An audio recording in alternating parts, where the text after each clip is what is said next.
it'll pop up when you're ready. Yep, I just hit go live, and then so we'll be live here for a second, and I'll do like a little count and record the audio, and then we rocking and rolling. Okay. I'm calling this the Tribunal Catalyst. Like when you try, I love that. catalyze them joints, you know. So okay, looks like we live in there. Yeah, man. Nice. Oh, perfect. All right, so Facebook's up. That's looking good. And we'll move this right here. Boom, so I can see you. All right. If anyone's in Facebook, all right, cool. Fix the screen. Oh, beautiful, beautiful. Perfect. All right, you ready to rock and roll? Always, brother. My man. All right, here we go. Welcome to Alchemy 101. Ladies and gentlemen, it is the maker of mischief, the wizard, the alchemist, young Jedi pillar, Halo Marquise. So glad to be back. So glad to be doing a live show on Alchemy 101. We've been so busy with everything going on. We keep doing audios of these podcasts with other people. So I'm so happy to finally have a guest of my own tonight. Long time coming before we even met each other this time. Ez, how you doing, brother? Fantastic, brother. Good to be on this with you. Good to feel your energy. Same. Good I'm to be here in the realm, you know? Yeah. Oh, my man. Yeah. Thank you. So if anyone saw or heard the Divine Masculine Roundtable podcast that I was a part of, I actually met this gentleman through that.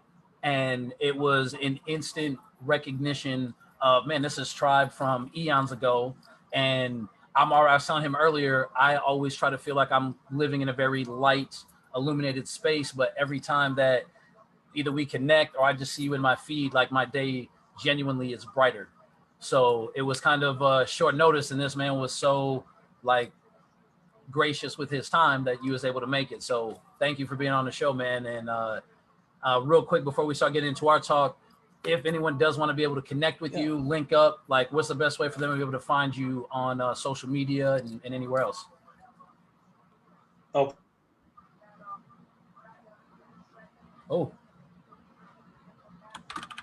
Sure. So I have a website. My hat's spelled Koji, like LL Cool J, but Lakoji. So not like LL Cool J. You know what I'm saying? And .com. So www.lakoji.com. Lakoji stands for love, courage, justice, and experiential integration.com. You can also find me on Instagram at epic_Ezriyah. That's EPIC_EZRIYAH. And then I'm on Facebook right here as Ezriyah Ben Ernst. My man. Those are the places where I could be located. Yo, and make sure you guys follow this, man, because look, I'm going to tell you, I've done a lot of these shows. This is the first time where I actually ask someone how they can find you before we even get started, because I already know by the time we're done, they're going to want to be able to connect with you and find you. So I got a couple people that are in the channel. My man Sebi's in there. Brother. Oh, yeah. Johan Sebi. Johnson. A couple people saying what's up. Yeah. He said, great net for you, light being. Sebi said, what's up? It's great.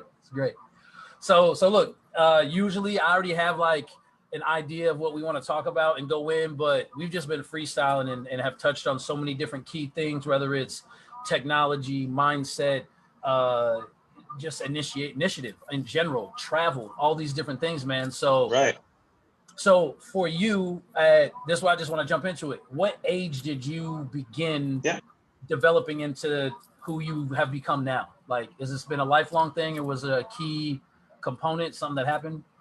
You know, that's a great question, actually. I would say a lot of who I am is who I was when I was a lot younger at this point. Like, I've spent considerable time, effort, money, attention, and intention in getting back to a part of myself that I felt I lost. And ultimately, that was my inner child, which is the children are divine beings before a lot of the programming and forgetting that occurs. And so I've been through a lot of things that have helped to jog my memory, running into certain people, having certain life events that I would have considered tragic, having paradigms crash, and like really, getting to the brink of what I would have considered a rock bottom and deciding, well, there's nowhere to go but up. So either I'm going to press the eject button and take off, or let me just see what it's about.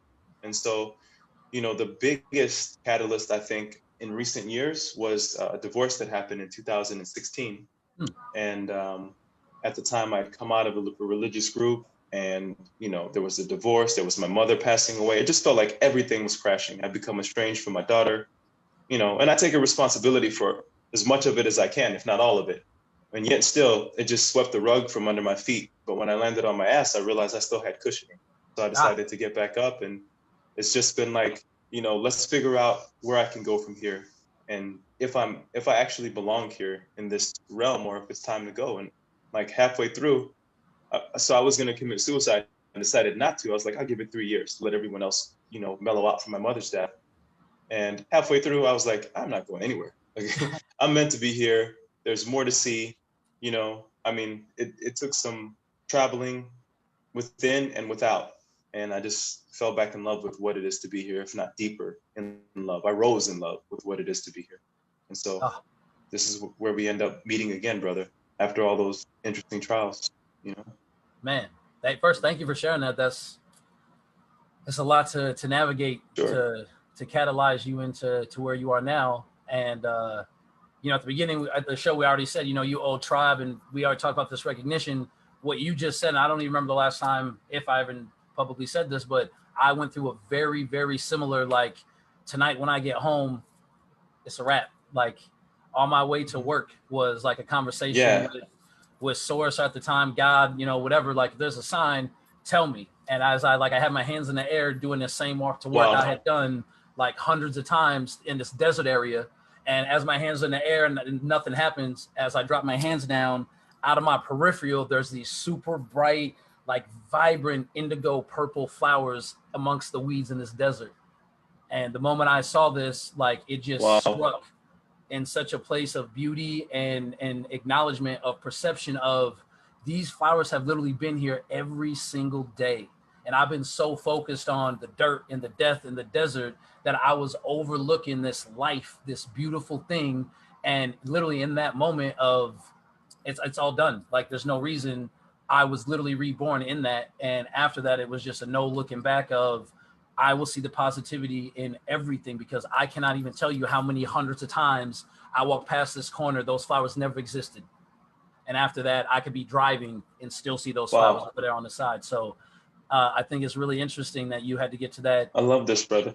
Yeah. And even I was a youth pastor for 2.5 years too. And I was leaving my religious things as well. And that's literally everything that, so yeah, man, we got similar traction, same vehicle. Like, we got some similar, even like even to I literally threw my hands up. It was after work when I had a rough time with my boss. I was living in Kauai, and I drove to a park in Koloa, which is like, there's Poipu and then there's Koloa area. We're very close together. So I drive to the park, I'm sitting in the car, and I just had a breakdown, and I was like, the hell with this. And so I was going to kill myself in the car, like the whole tailpipe, you know, I had everything for it at the house. And I go back to the house, phone in my hands. I'm like, God, if you got anything else for me. And I put my hands down, and the phone rings in my hand, and it's my brother. And he's a genius, but he's hardcore. He wasn't one that you would expect to say all the right things to get me on track, just to take one more day at it, you know. And after that point, we're a bond. Like, I just started training like a boxer. Like, the next morning I was like, I'm gonna do some push-ups, I'm gonna do something. And I started running, started like getting myself in shape, you know, and just trying to connect it, just to stick around, to get out of that. So I'm feeling you, bro. I want to speak to something else too. Like, you asked for when, and I want to say this. Like, I remember as a kid living in the house we had 3 generations in the house. We had my grandmother, my my father, my mom, a bunch of uncles, aunties, cousins, and me living in Evanston, Illinois. You know, so coming from Haiti, my family, I'm like Illinois. Haitian and Cuban, you know, with the links. Yeah. So you know about the Midwest. I know we got so much to touch on between us when we get time to chop it up. Yeah. Continue. We'll get back to that. But this is what used to happen. I used to astral travel in the house when I was little. So like, I would float from upstairs, downstairs, and then reconnect with my body when someone was carrying me back to bed. And I just remember like being aware that something else was going on. There was an entity that reminds me of the Sith, you know, which is crazy. It had a name called Strife in the house, you know, and I just remember it reaching for me, and I'd always narrowly escape, you know, foot-wise. And I don't believe I had seen any of those movies at that time. It just, I never forgot that. And so I was aware that there's more going on in these realms than meets the eye. So that's something that I have to say was it stands out in my memory. Yeah. Experiences like that. Yeah. Man, first, thank you for sharing that.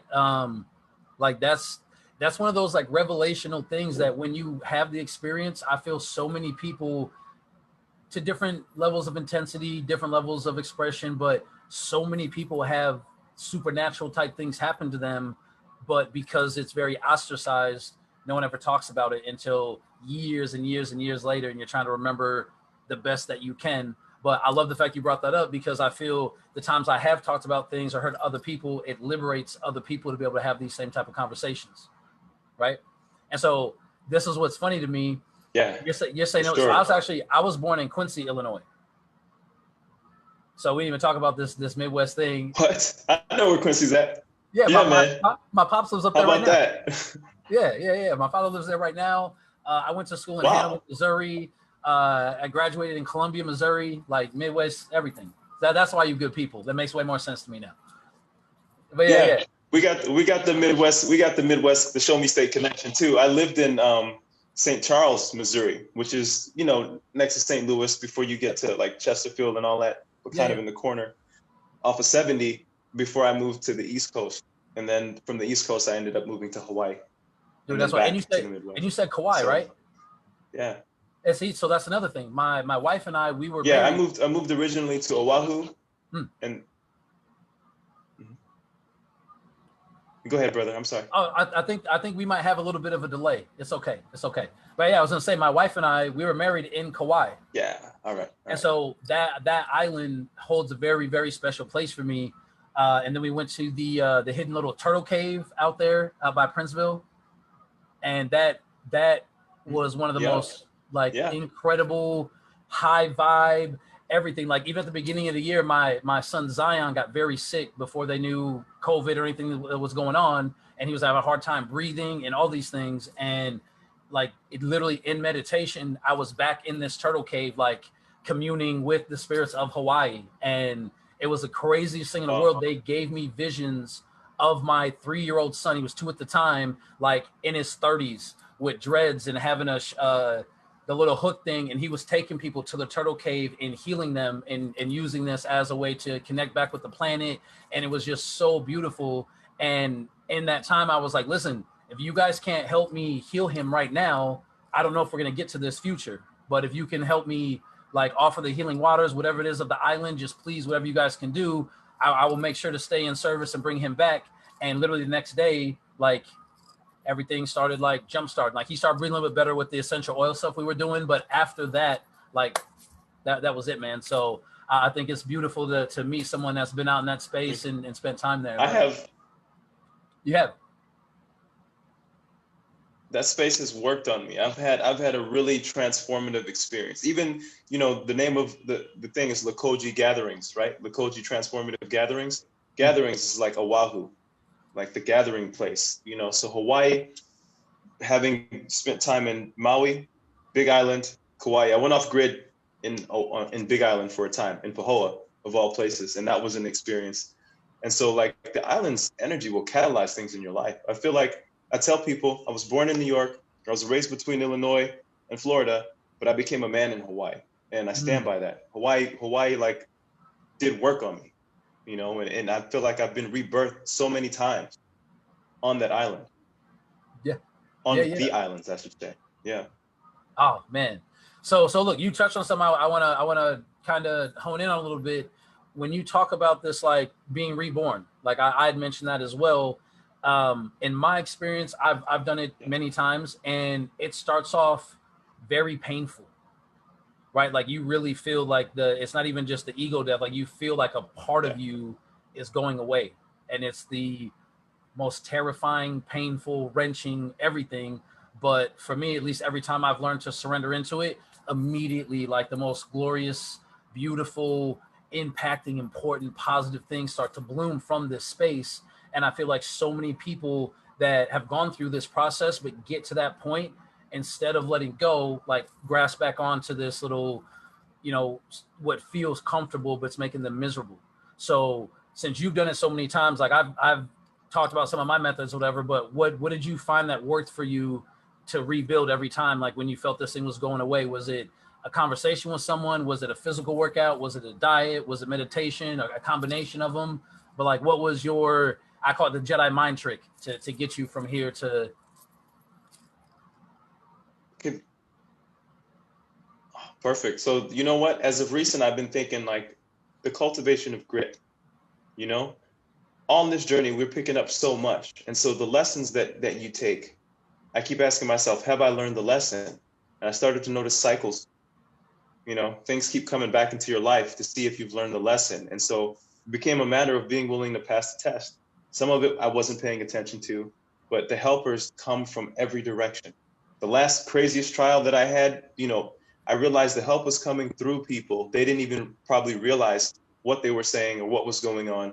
And so I felt like Greater Spirit had something for the divine guidance. It was just a matter of me being willing to listen. And those individuals literally would like give me a sign like, you got it. All right. And then on to the next. And it was still hell, you know, afterwards. I've been out of my mind. I've been like, brother, I've been through some things in some interesting places, you know? Yeah. And it was all worth it. I wouldn't change a thing. So really being able to look back and also being willing to not just look forward, but to move towards what I'm looking at, even if it was blurry, has been, I think, a key component for me. And just trusting that, hey, I mean, in the end, I don't know what it looks like. I just don't know. So I'm willing to go towards it with the curiosity, but something is still keeping me here. I'm still in my body. There was a point while I was traveling back to the States, and I literally, I don't know, I was listening to something. I was listening to a guy talk about a boxing match, and like, have you ever been in those places where you thought like, this is it, like I'm gonna die? You know, like I've been in scenarios where I'm like, yo, this is it. Like I was literally writing, I was writing a sorry letter to my siblings who were trying to help me get back from South Africa to Ethiopia to Dubai, worst shape I've ever been in my life. You know, that's a story I'll share. And I found a picture that I'm going to send to you at another time. Oh, you know, and you'll see what I came from. And like, I remember waking up. I remember falling out and being like, it's it. And then I came to, and a vehicle was there, you know, via my siblings trying to help me to get to the next place. And I was like, I'm still alive. I'm going to make it. Fine. If I'm still here now, then I ain't giving up. And then the rest of it was just getting back to the States and then going at it, you know? And so people may see you in a tough position and judge you, but if you know that you've been given the tools to make it, or if you have that grit or that desire to be here, to figure out what is it that I'm supposed to do? And why am I still here? But I'm still here, then I'm gonna keep moving forward. And so this is really been it. I love it, man. Thank you. And ritual as well. Virtual. Thank you. Is that what you said? Virtual. Ritual, because you know, like so we've ritual with the R, rituals. So we've been having journeyed through, say, the religions, right? I've been practicing Catholic, super Christian, which is I was going to every type of church, baptized as many times as I could get baptized with whoever had the word for me. Then going into studying the Judeo part of the Judeo-Christian, going into being a Hebrew Israelite, practicing, digging in, and then also like having the exposure to different like other teachings, but we're being willing to look back and say, okay, what did I take from that, as opposed to what did it take from me? Oh, what do I get from that versus what did it take from me? And that's really what changed the game for me, because it was like, no, I learned structure, I learned discipline, whether it was ROTC or in school. I learned how to learn. If I wasn't learning the way that was beneficial to me in school and I had to figure things out, well, that's a learning in and of itself. So it just becomes to me now, what am I taking from the realm? And that's one way of saying it. Like, I'm here, I'm navigating this thing, but I'm navigating this thing obviously to get somewhere. So what can I take with me and what can I give back? That's really good. That's beautiful. Hey, man, thank you. That's driving me currently. Yeah. Dude, yeah. I love it. And I love that you use the term. I feel that in you. And that's what feels good too.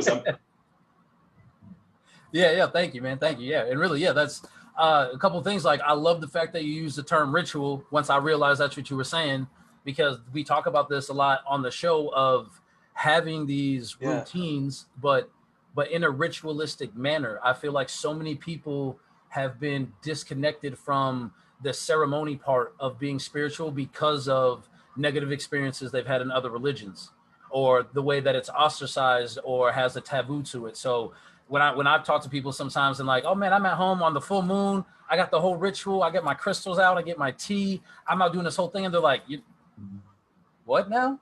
And they're just like, I'm like, but what do you do? And they're all, well, nothing. And I'm all, so try it sometime and let me know what you think. Like, matter of fact, just the other night, every Tuesday, we do our little online medicine hop circle, right? It's been phenomenal. And this last Tuesday, one of my neighbors, I met this dude when I first moved to Portland about 5 years ago. And I'm in what they say is the not good part of town, but I love it. All my neighbors are super friendly, but you know what that translates to for the most part. All right. So I'm not going to say it, but so one of my neighbors out in the parking lot. Of course, I dig it. Yeah. Yeah. When I first moved here, I really do. I walk, talk, move as this wizard alchemist 24/7. Like, I don't care who's around. I don't care how crazy my outfit looks, whatever. That's just, I'm being me to as authentic as I can, and hopefully make people excited and entertained when I'm out. And by the time they're home, even if they don't remember me or anything, I want the idea of, I met this crazy dude out there today, or I just saw like just an extra level of excitement. Because like the same thing I was talking about at the beginning with those flowers, what I found was I had my level of excitement was so high that all these other things that were so amazing and so incredible and so important that they weren't even registering in that way, right? So I want to go out to where it doesn't matter if I'm remembered what was said, but if we can impact like a level of excitement or entertainment just to show it can be done and just be impacted every time, then that's all I'm trying to do. Yeah. Right. So after like months of seeing this guy and the brothers out over here always looking at me like, this dude, what's he doing? Finally, he started like talking with me and we started chopping it up. And next thing you know, he actually came over here for the Hape ceremony and sat in ritual with a bunch of people all around the world. And you know, the greatest thing was every single person was like immediately resonant of, man, you can tell you've been doing this work. And even though it's all brand new to him and he's real, like unsure, I don't want to say nervous because he's confident, but he's still like, you know, he's getting the ground under him, getting his bearings. And so to see, and that's why I wanted to call this show, you know, the Tribunal Catalyst, when you see the tribe, when you connect, like there's just something that's developed. There's an allowance. There's a lack of judgment. There's a joyous like initiation of we're going to crescendo, whatever it is that you have for the world, but on your terms. Not on ours, like whatever we can help you with.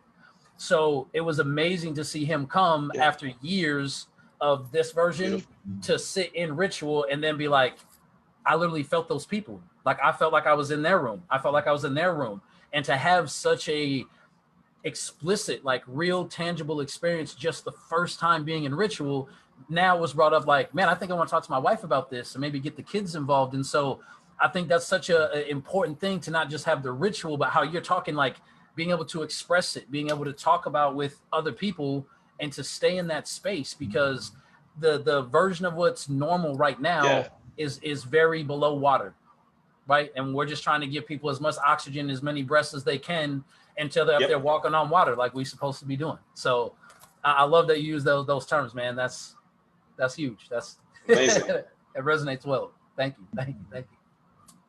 Thank you, brother. You know, what I'm feeling like with the ritual is like there's a flexibility to it. It's not what we've been taught, but it very much is. There are things that you take from having that kind of discipline. What you exhibited was a consistency in your uniqueness at that, you know, and it permeated. So we can say time exists, time doesn't exist, but there's a culmination of witnessing that happens. That is the catalyst. That's that activation. I think it's really beautiful, and to get to witness it. So I feel like, you know, I'm totally down to just be the finger pointing at the moon, but damn, look at the moon though. Look at the moon, you know, don't get caught up in my finger.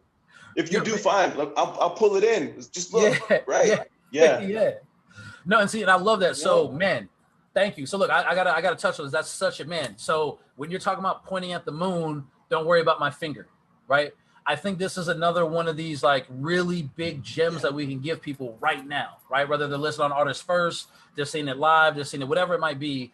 The idea of what so many people are taught and then put into practice is the duplicate copy print, you know, do the exact same version of this, that dogmatic practice, right? So if you're like, look at the moon, and they're like, Do I have to be at this exact angle? And I'm like, no, just see the moon, right? So I was talking with my wife maybe like a week or two ago, and I was trying to really like get this like as flat and plain as I could of, look, just because I'm talking about doing these things, it doesn't have to be the way that I'm doing it.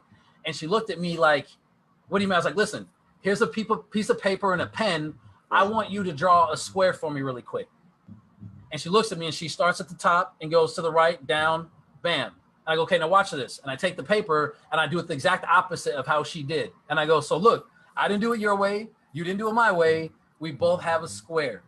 And I think what you just said right now, like just to point out the moon, but not worry about the part that I'm pointing, just so you can see it, is such a gift that people, they need to be empowered, to be liberated, to have these shackles of redundant routine of making it your own. And that's really where the ritual is. You know what I mean? To like re-emphasize on that. And I got to tell you, brother, this was like one of the most blissful moments I've had. I don't even know how long. And I can't wait for this man to see this. So Harry, really good friend of mine. He's a dude that runs Mistech Canada. Amazing being. And we've been in ritual with Hape and just been talking every morning, every night for months, right? And with my my Jedi training program I'm working on, every once in a while we'll touch on a thing here or there, but I don't really try to drive it anywhere. You know, someone asks a question, cool, this, whatever. Anyways, this happened in such real time that afterwards I got really emotional, and I don't even know if I even followed up and told him. But there's a very specific breathing technique called the God's breath that I got during a meditation one time, and it's advanced, but it's not. Like, you have to be at a certain energetic space to really use it the right way, right? And so he was saying all these things, and he was like, you think I'm ready for this yet? I was like, actually, yes, you are.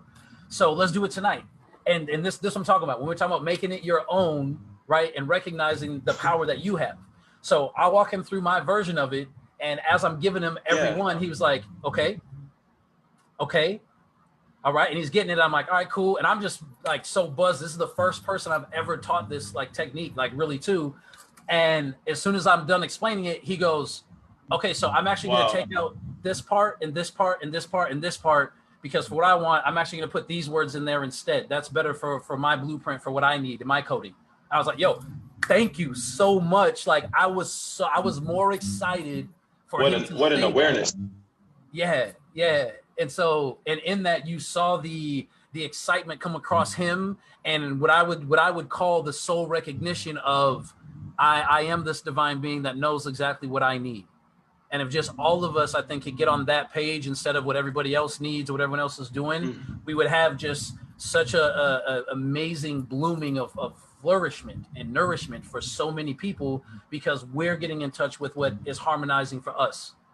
And we're so stuck in what's disharmonious that we don't even realize we're not even where we need to be ourselves. So we're busy worrying about all these other things. And yeah, that level of awareness in real time was just, it was such an amazing thing to see, man. So yeah. Wow, brother. Kudos to him and to you for being able to like have that acceptance, you know. No, man, thank you. Someone in the channel, my really good friend Jason the Wizard, earlier, remember I was talking to you about Organite? Remember we talked about that real briefly? Yep. Right. So this gentleman right over here that messaged me, he's asking about Harry. I see him there. All right, cool. So he asked if Harry got his Organite. So he actually made me two, the one I showed you, and he made another one that was kind of like egg shaped. So here's what's fun. This is what I love. I love also that you talked about the one I showed you. So he was the one that made the one from your vision. Not that one. But he was the dude that was in the round one. Yeah. But he was the dude that was in the vision with me. Like when I saw the tower, he came into the room before I'd even met him. Like I talked to him online and just asked, like, can you make Organite? And he was like, yeah, brother, I can teach you. We had no conversation after that. That night, I had the most vivid dream about the Mistech Tower, and he was in that dream. Craziest thing. But so he gave me that round piece I showed you, but he also gave me this egg shape, right? And I'm talking to Harry one day, and this is what I love about you recognizing what these guides are saying, right? And really being in that, and really, I don't want to use the word belief because it has the word lie in it, but trust, right? The understanding and the inner knowing that this is for you, and this is something that's right. not coming from for you, but it is coming for you. It's not from, but it's the guidance, right? So I'm sitting here talking to Harry. I'm showing him both the organites, and as I'm holding the egg Right. on everything, the organite's like, I want to be on the other side of the screen. I want to be over there with him. And so I was like, Harry, apparently this organite wants to be with you right now, so I'm going to send it. And he's like, what? I was like, yeah, I don't know why, but it's all it's saying.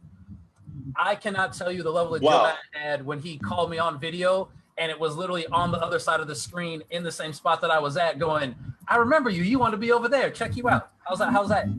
And he absolutely loves the piece. And so Jay, just so you know, yeah, he got it. Boom. Yeah. And so, just while we're touching on that, when we were talking about maybe these structures that have like plastic or something with lights going through them, right? Remember talking about that? So those LED lights I was showing you that we have with Mystic, we could actually build like orgone harmonizers as countertops, as wall, all these different things that have those lights running through it, and get the orgone energy with the whatever frequency that we got going on, and like really crank that like beyond and into some new space. And so, yeah, that's we got to do that. I'm getting the goosebumps, brother. Let me tell you, and it doesn't happen all the time. Yeah, I love what you're speaking to with one vision, and also being able to communicate with that which many people think is inanimate. Like you're honoring the life that's in all things here, you know, and facilitating it to move towards what it wants to go to. That's a big deal. Yeah, and it's beautiful to witness, brother, even in story. You know. Thank you. Well, look, this is how I look at it. Like so many things that I look at. Like when I was younger, you know, I'm married now. Love you, baby. She's my beautiful demon wife. But when I was younger, I was crazy. So my mindset of like trying to date or talk to women was worst case scenario, I'm still not with them. So no matter what I ever do, whatever I try, I'm always right back to where I'm at. So I either learn or I advance. Both are growth, right? So when I started acknowledging and really going like, I didn't think of that. I wasn't even thinking of that. Where did that come from? And just like kind of what you learn in church, like discernment of the spirit, and going, how does that feel to me? Oh, that feels really good. Yeah, I'm going to do it and just see what happens. Like, I know this has got to be for me. And every single time it just exploded into things I wasn't even aware that I even wanted. And it just gravitated, you know, towards me. So this is how I look at it for all these things. Like me out here saying, no, I don't do the human thing. I live as an alchemist. I live as a wizard every day. Maybe I'm crazy. Maybe. But worst case scenario, I had such an amazing time. I feel like I've impacted and helped so many people. And so worst case scenario, I did a bunch of great, wonderful things that panned out to those great, wonderful things. Like, what else is there?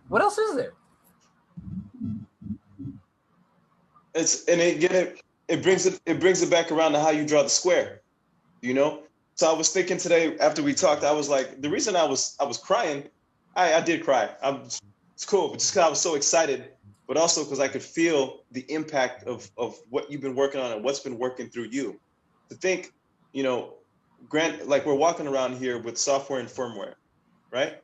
Yep. You've got the body, but then you've got the programming that goes into the body. And so by law of correspondence, typically you're working on one and you can attack the other, so to say, or work with the other. And I feel like you're creating firmware from a place of a different software that's going to help our software to get back to where it needs to be, and our firmware. And it's really special, man, to witness, because it's like there are things that I feel like my soul has wanted, and you look at all these angles, and then you're like, man, is this going to happen? What am I going to bring to humanity that is akin to the visions that I'm having? And it's easy to forget your visions, to let them go. And I have had a knack for really not wanting to let them go. And so it's nice when you run into someone and you start to see again. And I feel this is what's happening. Oh man, thank you. And there's a convergence here, because it's happening from many different angles right now. And so I'm like, I'm gonna keep up. I'm doing whatever's needed. Yeah, brother. Yeah. Oh man, thank you. So man, that I ain't gonna get all emotional right now, but I will later. That's all I really hope to put out to everything. I see you, brother. I know. Same, man. Thank you. It's good to be seen. It's good to see you. It's good to feel that resonance, that reflection, man. It's so beautiful. You actually said something that before we even started the call, I was like, I want to make sure that we touch on this. and I completely forgot what it was. I was trying to work it out, and then you just brought it back up. So thank you. So when you're talking about this this firmware, hardware, software thing, right? Sure. So to me, and I did my very first lecture I ever got to do at any place was at the Conscious Life Expo in LA, and I did it on the perfect conductor, and I was talking about the human being, right? So talking about software and coding, I think so many people sidestep the idea of us being this amazing, perfect biometric computer. This is really what we are. So if you look at computer systems, and that's the alchemy, that's what's been really fun about living this way, is whatever pattern I see in anything, I immediately do my best to remove my value system of how important it is or isn't, and go, does this pattern work? This it does. If it does, then it's great. It's right. It doesn't matter how I feel about it. If the pattern is good and it's within the divine math, we're good, right? So when you talk about software, if you've got computer code and you have even 1 or 2 digits off, the entire program can seem like it's messed up, and you can tweak this and tweak that and everything. But if you got just a couple digits not right, it's not going to run correctly. So when people are like, I've been meditating for 2 months, Yep. I haven't astral projected. I've been eating this way for a certain way. I'm not doing these things, but there's so many different parts of the alchemy of the human body. Like, bro, we didn't talk about this. I have sushi 3 to 4 times a week to keep my mercury level higher than they say it's supposed to be, because it's a very high conductive material. So having things like magnesium and doing a little bit more magnesium because of the burning point level. So looking at the chemistry and alchemy is so much more than just do these couple routines, do these couple breaths. Like, you have to really learn to feel into it. And I feel like that's where you're at. And this is why you're traveling. This is why you're going out. This is why you're impacting and just getting whatever you can while doing what you can. Right? Does that seem appropriate or correct? Can you still hear me? Yep. Here we go. And it's probably going to interrupt again. I think I'm going to get a call, but I'm not jumping off this call, so I'll just have to mute it. But the biggest, most important thing for me on this journey, when I decided I wanted to stick around, was to really start to tune into my body. What does it need? What works for it? What doesn't? And also to like figure it out. And I'm like, this is tech. I need to figure this tech out, because what I'm getting from this direction and this direction isn't giving me the whole picture. And so I really wanted to dive within and see, like, essentially, I just did a case study on myself on the journey, on what it is to be here for me. What is it to be here for me? And then you begin to see correlations to what's off for some other people, because, I mean, there are some similarities between us, but I honor everyone's individual journey, you know? Yeah. Yeah. Oh, man. In terms of food, diet, how much sleep do I really need? You know, when you told me, when you were on the call and you're like, yeah, you know, I got my wares on, and like, I don't even sleep as much. And I've gone through periods when I didn't need to sleep as much. So like, learning my cycles, when do I not need as much sleep? When am I not trying to get booty as much as I was before? It's okay, because there's something else that I'm likely supposed to be doing within my seasons and my cycles at this point. So how can I figure that out and maximize that and open the door to a continual growth with all of it? And so this has been the journey. Brother, oh man. Man, thank you for that. And a journey of acceptance. Yeah. Yeah. No. Oh man. Now you even more, man. You just handed gems out left and right. I hope everyone's taking notes. All right, and make sure we'll get the contact info so they can find you again. But so a couple things I want to talk. Man, when you're talking about this cycle in this season, I'm obsessed with this entire ideal of the seasons, of the cycles, and this is why I've never been in a rush for anything. Right? I very much believe in a bear's got to hibernate for X amount of time, but I believe there's a difference of resting and being lazy. And a lot of times people are like, you're not doing anything. I'm like, but I'm not doing anything on purpose. It's a different version than just I'm gonna lay around and just whatever happens. Like, it's a whole different version.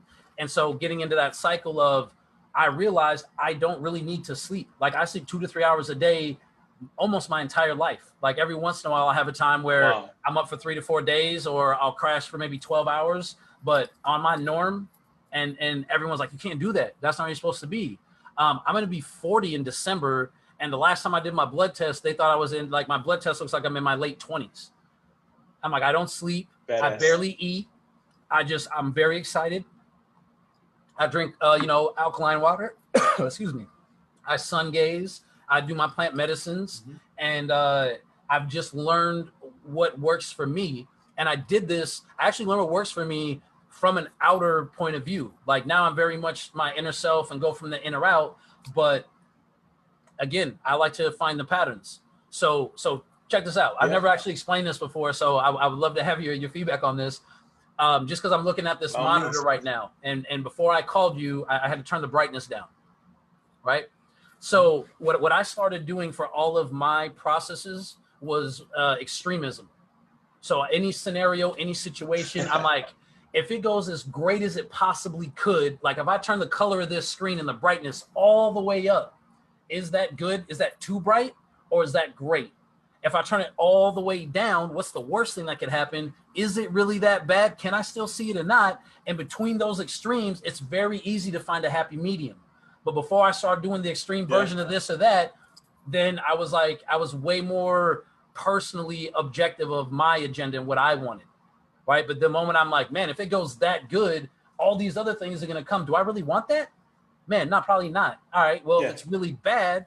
That's actually not that bad. Maybe I don't need this thing I thought I did. And just I've found ways to just keep giving things up and giving things away that I thought my bio body's like all excited about. And every time I give it up, something else shows up that I'm like, oh, this is why that had to go.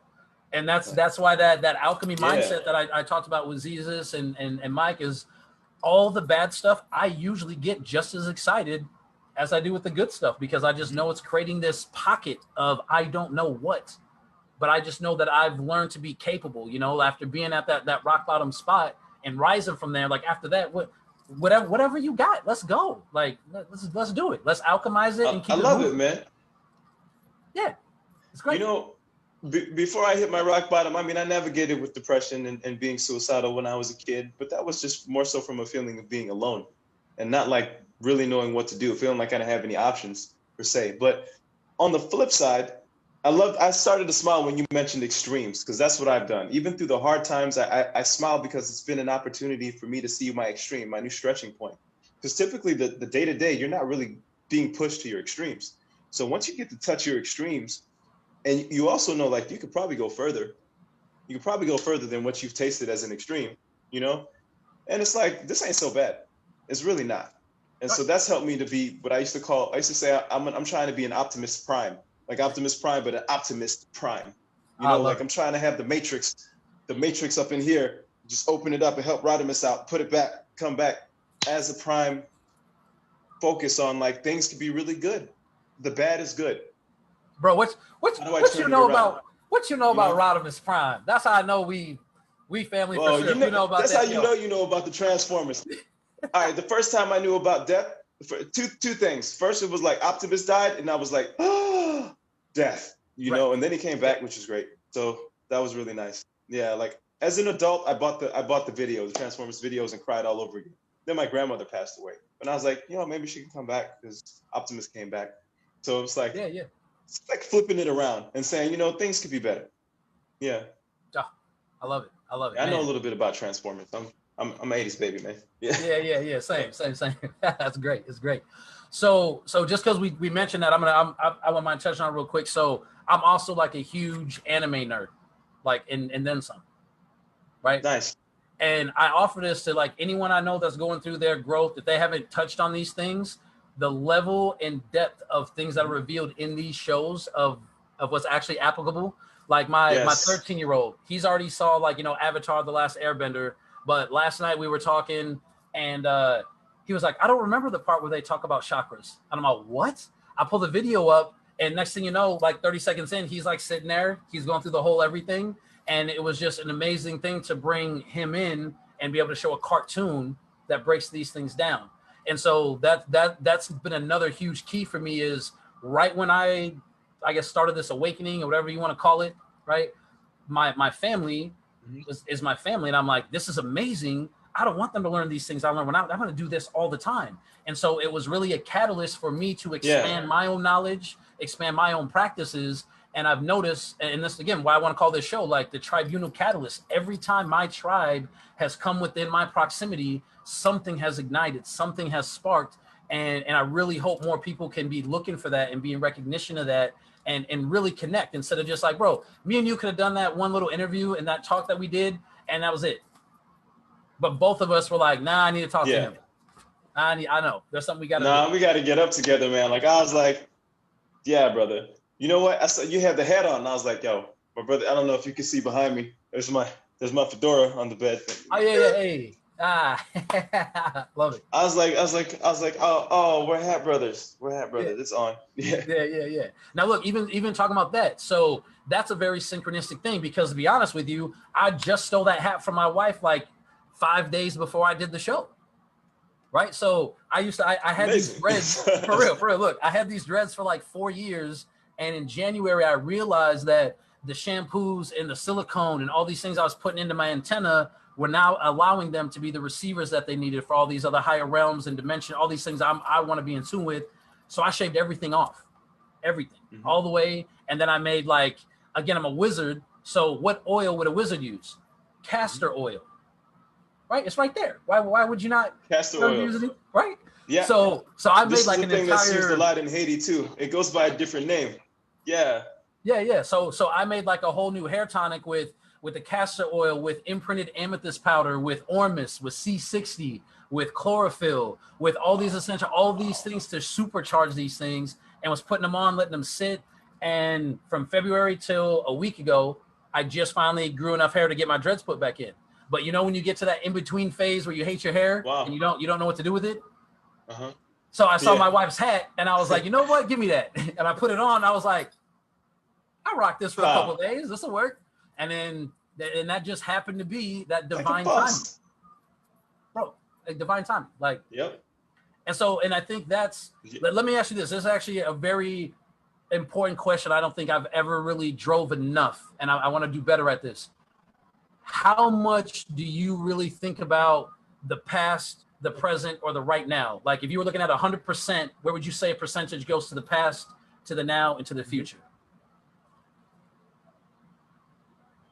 I think I dive back 30% in the past. Now, in this moment, I'm going to say 30% past. I'm going to say 50% future, and the rest maybe 20%. Wait. Meaning I'm more focused on the right now and where I'm headed. Right. And very, very little on the past. I'm using the past as a reference point because I'm thinking, what can I take from that? But I just came to this place where I'm like, moving forward, whatever happened in the past is going to benefit me, and that's it. And so how can I look back on that as a benefit as opposed to being, if I look back on the past and it makes me cry, I probably needed to release. And it's cool. I'm not going to be mad at it. I'm not trying to hold anything else from what happened back there against where I'm trying to go moving forward. Oh, beautiful. And so I'm if I get moments to be present. Oh, go ahead. No, you get moments to be present. Yeah, please, man. Yeah. So like with the soul sessions that I do, it's all about dropping into the presence. My favorite thing to do is say nothing else exists but the person before me right now. So like right now, I don't want anything else to exist but you. Granted, we're on Facebook and and we got the Zoom, but this is the conduit. But it's you. And like, I'm gifted with this right now. And so this is what I can squeeze the most from this now moment until I get to the next now moment. And then maybe when I get to rest, I'm dreaming about what can be, or maybe something's coming from the future back here and I'm getting to think about it. And then maybe I can kind of juxtapose it to what I've experienced in the past. I'm using the past as a barometer, but I'm not letting it be my shackles. Man, that needs to be on a shirt. I'm gonna throw that out there right now. Because there's a lot of different pasts, Copyright S, all right? You guys put it. That needs to be on a shirt. Take it. Bro, that's beautiful. And the reason I ask this is because when we're talking about these synchronistic moments and these levels of awareness and all these things, this to me is the biggest false expression that keeps people away from who they could be and who they are. Is this constant idea of I need to get to the next place instead of what I'm doing right now is substantial. What I'm doing right now is important. Even if I don't know where it's taking me exactly, but it's taking me in a direction I know that I want to go because I'm so aware of what's happening right now. Right. So, and this is for me at least. And the trust in that. Yeah. And so when I'm hearing these, like we talked about these inanimate objects earlier, or these guides, if I'm busy thinking about like tomorrow or a week from now, how can I hear what's going on right now? Right. So this is what I'm asking you about, Yeah. living in I'm the trying not present. to, I'm trying to catch as many lessons. Yeah. So Yeah. you're living in the present with the trajectory that you can see, but without focusing on the end result. Like you can just see the trajectory is this, and if I keep and then here and here, and eventually it'll get you to this spot that will be another place to keep growing from. Does that seem fair? Is that about accurate? You know, it's beyond fair. And yeah, so what I'm saying, like what I'm feeling is, okay, I've been paying attention to the cycles. 2-3 years now I'm looking at cycles. Year number 4, I'm like, all right, I'm riding with this. I feel like I'm catching the wave. And so if this is happening right now, it's probably supposed to happen right now. And I'm like, okay, let me see if this, what I think is likely going to come my way, comes my way. And if something's just remotely close to it, I feel like, all right, I'm good. I'm good right now. So what am I supposed to be learning right now? Because this is all I have. And a lot of my yesterdays, where I'm going with my yesterday, with my ancestors, is I want to bring them into the most beautiful future as possible. But I can only do that if I'm paying attention to where I'm at right now, so I can see where I'm stepping. And so you lift your head up, you look forward, but you're still stepping, and you got to watch your step. And so I want to step on firm ground. But if I'm a levitate, then I'm a levitate. But they're coming with me, and that's how I feel like. Oh man, I thank you. That's a beautiful sentiment. It's a great way of just perceiving everything. Like it's interesting to me too, because earlier we were talking about like being in service, right, and wanting to do things to help others and all these things. On the show, we talk a lot that a lot of people will not do things that are good for them because it's just for them. But if it's for somebody else, they can do it no problem. So I love that concept of everywhere I go, I'm taking my ancestors with me, because this makes you not just step up for you, but it's for all the people that are behind you that are lifting you up and showing like, I hear you, I got you, and I'm going to take you to the next stage. Because this is an interesting concept, and you already got this, I'm sure, but we're going to be someone's ancestors, right? And the way that that's going to work is going to be based on the residual energy imprint that we leave behind during our life's path. So for all the people that are out there that are listening, that are trying to grow, not sure what to do, like if imagine right now, 100 years from now, your generations after generations are down and they're calling back for your power, for your help, for your energy. Is what you're doing today in your routine, is that going to provide that energetic pillar of support that they need? If not, then what's happening right now? Like how can you be the future ancestor without being the ancestor right now? You have to tap into these things.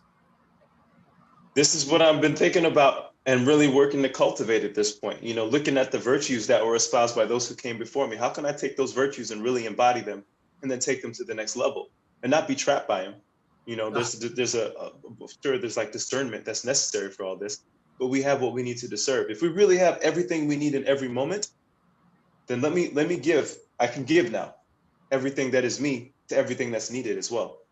And so, like, yeah, man. I love it, man. Thank you. It's good to be here.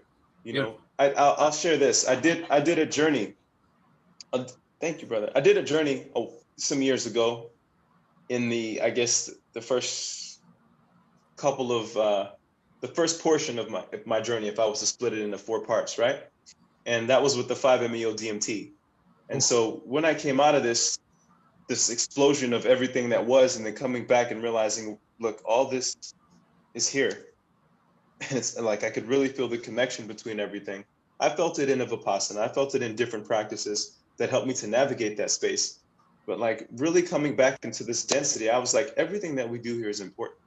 And this is the place to be. There's a reason why we come here and we're carnate right now, that we're in these frames right now. So how can we really make this time that we're here special? Because someone else is coming after us.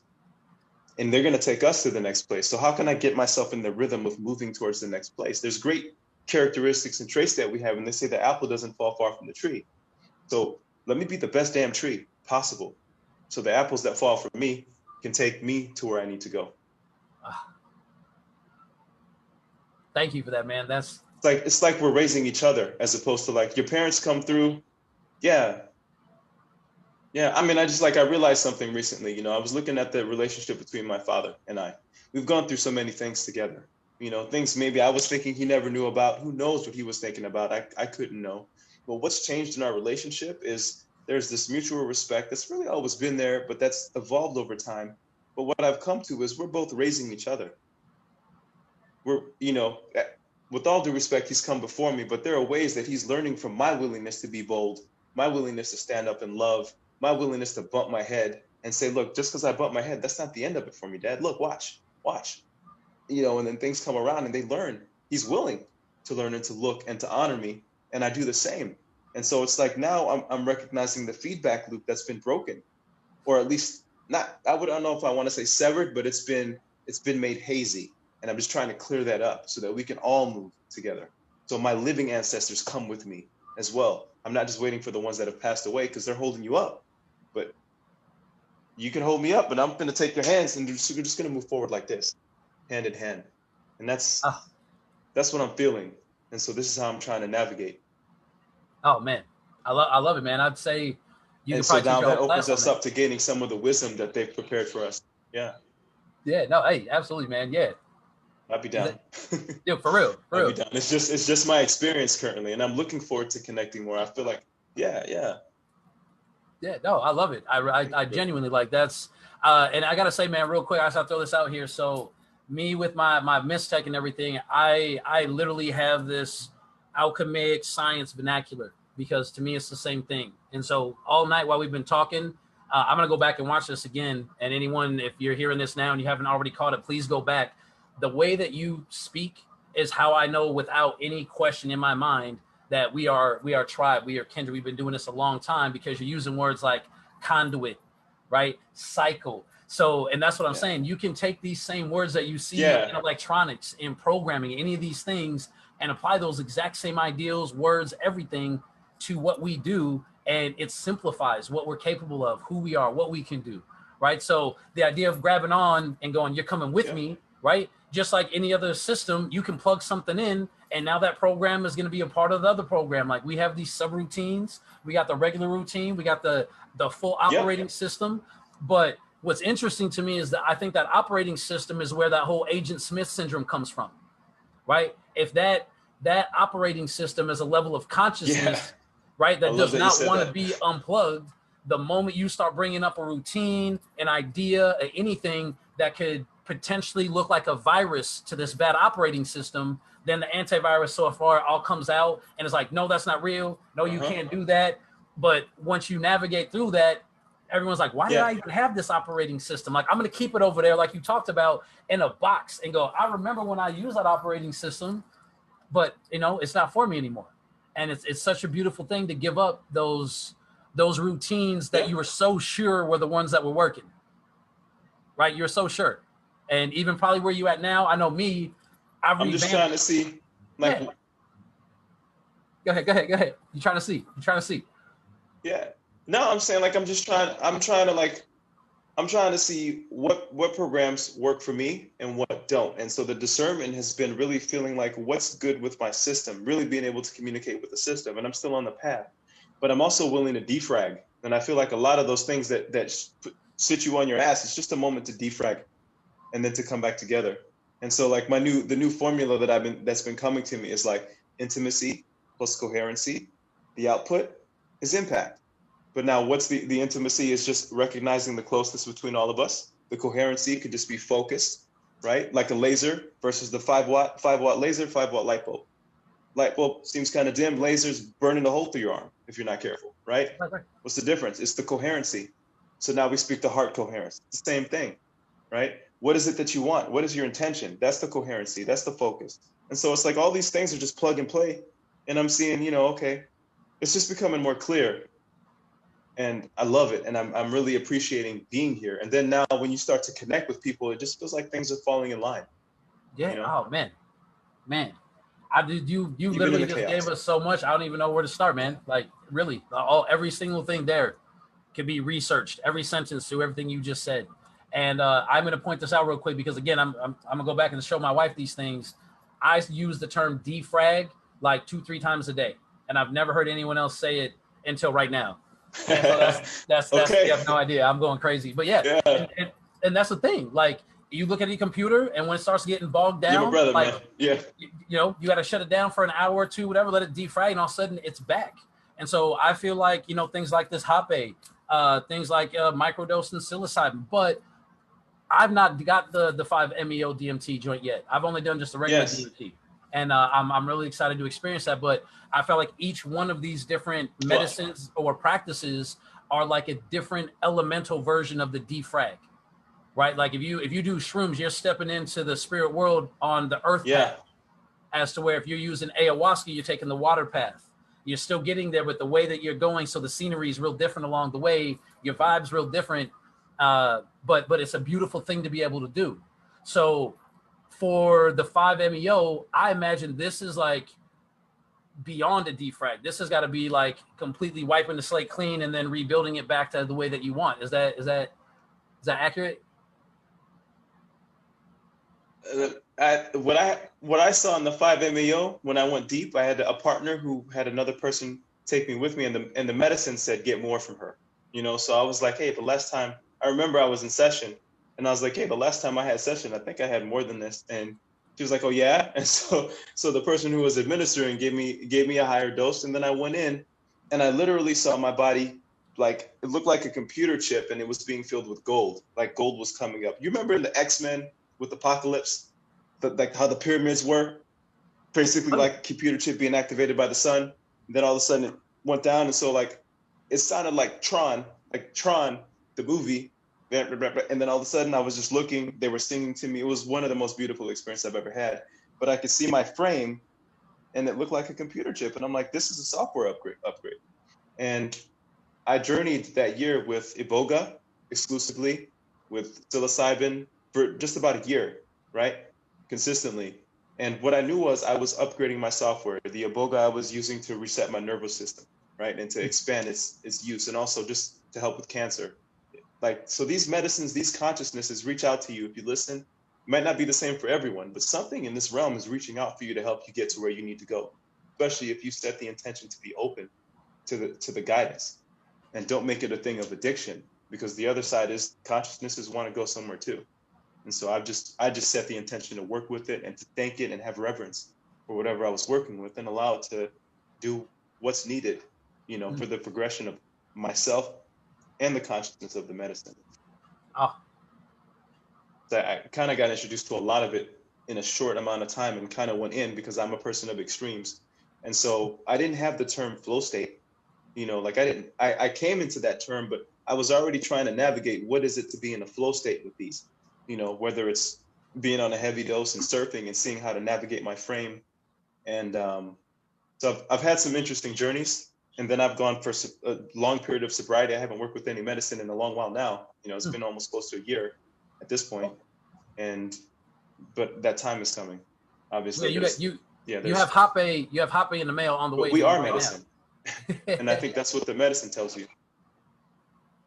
Yeah, I'm looking forward to it. Yeah, I'm definitely, you know, looking to zone in and be part of the journey as well with that. And I'm in a good space for it too. And a lot of what I look at is being in the right space and the integration. Brother. The computer starts moving slow. And what do? I just wipe the memory. Or I remove some stuff because it gets congested. Yeah. Oh man. And I feel like it's happening. Yeah.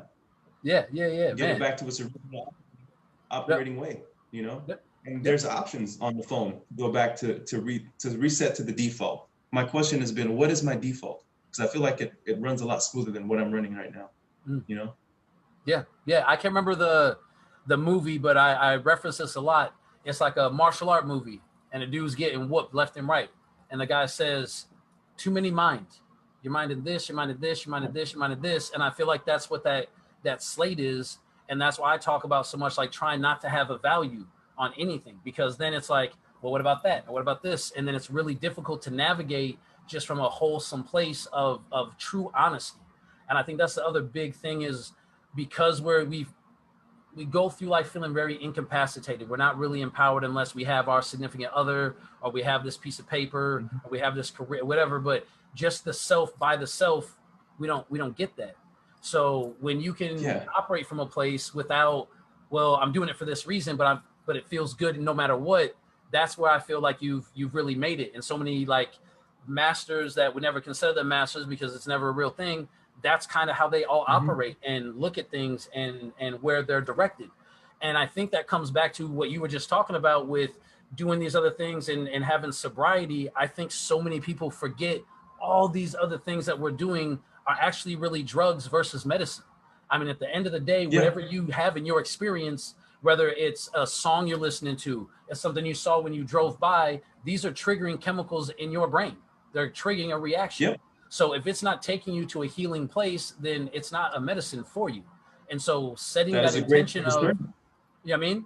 Like I sit with the green magic. If I need to sleep, you know, I'll sit with the green magic. And I was doing that for years. And it wasn't until someone's like, have you ever sat and communicated with Mary and like asked for the healing and like really set the intention before? And I'm all, no. And the moment I did that, my entire relationship completely changed with this plant. But once I saw that, I was like, again, this is an interesting pattern. Let me see what else I can do this with. And I started taking everything from just getting water.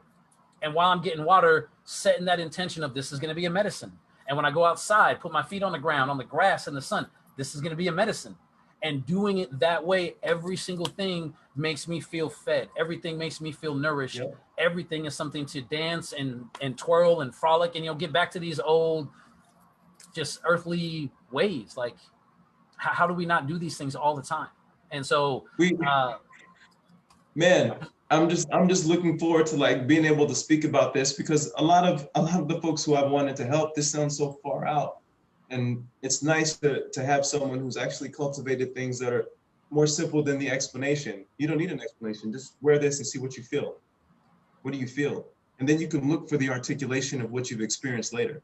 I went through experiencing first, and now when I go to get the articulation, it's just like, all right, all I'm doing is filling in the gaps with words, you know, that other people can understand, but I've had the experience. And that has been a beautiful thing to cultivate. Man. Thank you for your work. Thank you for your work, everything you're doing, man. Like, it's incredible. It really is. And I'm looking for more experiences. We're gonna build, bro. Yeah, sure. That's what we're doing. That's what we're doing. So look, we're coming up just a little over an hour. Luckily, Artist First loves me, so they let me go over my time. All right, and I'm sure everyone listening, and I'm seeing these comments. Everyone's ecstatic and saying they should be teaching this in the schools, and so thank you for being a part of this, man. So real quick before I have you leave us with some amazing words, I know they're in there. I know they're just waiting.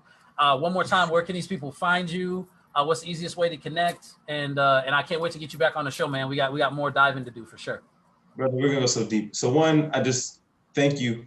You can find me at Ezriyah Ben Ernst on Facebook, EZRIYAH BEN and then ERNST. It's really Ezriyah, son of Ernst, to honor my father, right?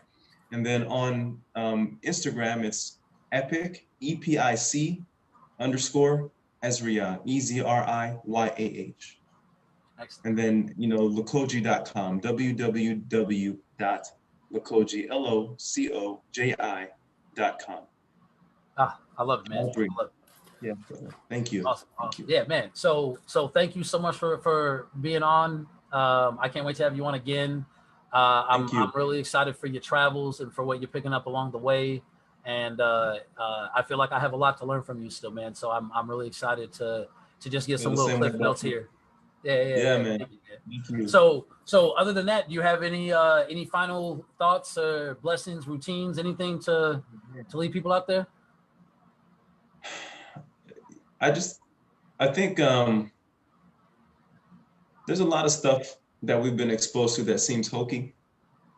And I think it's worth it to just try to look at everything as your teacher in this realm. The things that, like, what is the oddest thing that you think you couldn't learn from? Look at it and see the life in it. You know, whether it's a stone, it's a piece of plastic. We've been having this stuff about AI, issues with AI, but we're essentially AI in so many ways.